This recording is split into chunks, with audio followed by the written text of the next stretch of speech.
Okay, so we're coming into fall, first day, second day of fall now, and the pumpkins are growing wildly. We're spidering them through the backside of the water system and onto some of the tomatoes.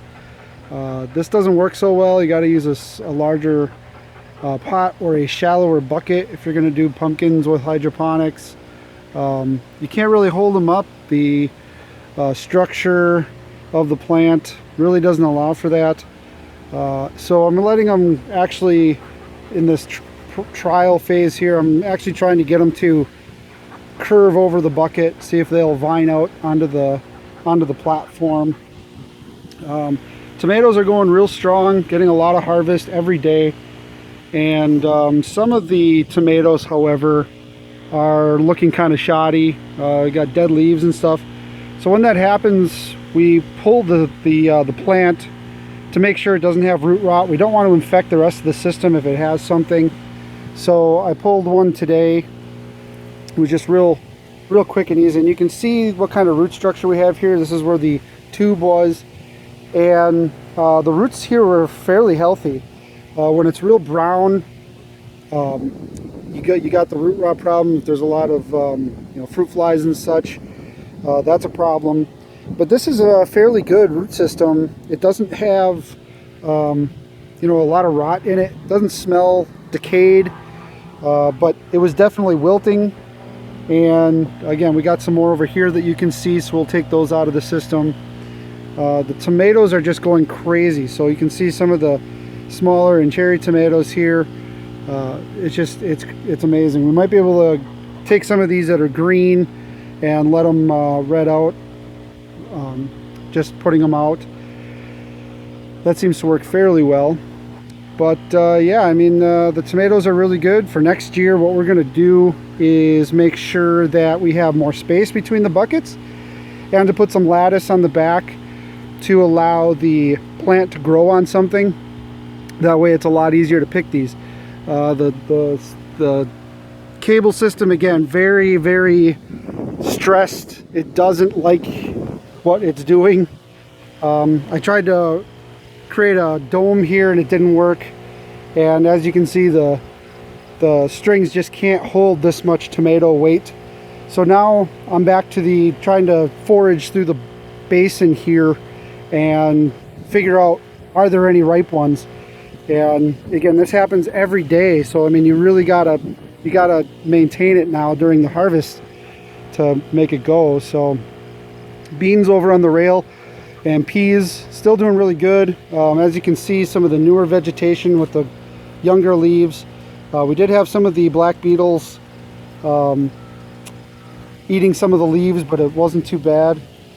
And I was trying to see what these peas, usually we have it strung up so it can grow up. I was experimenting to see if these could actually hang.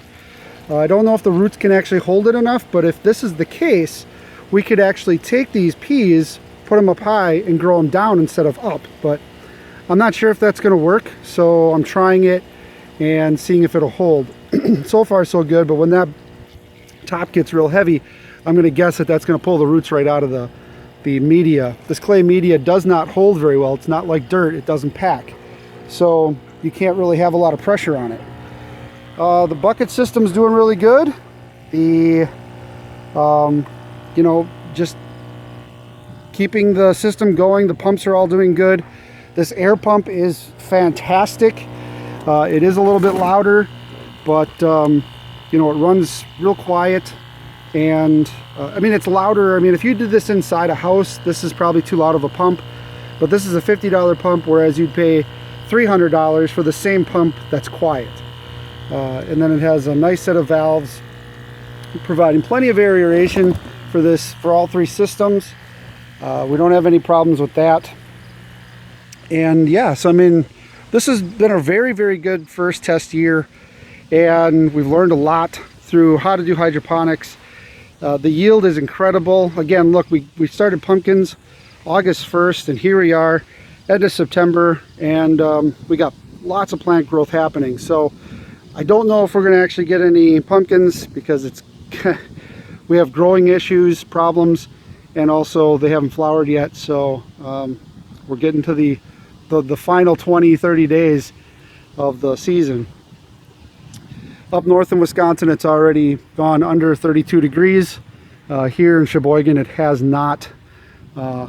It's been fairly mild at night, but it has been more dewy and colder.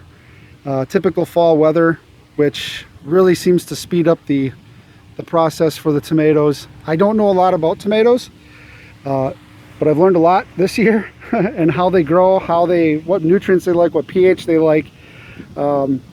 It's fantastic. So zucchinis and such, we took those out. Again, trying some more beans. This one got hammered, but you know, just trying to keep experimenting with different germination techniques and things I've been reading on, you know, how to set the seeds, how to do all this stuff. So it's been a fantastic learning experience.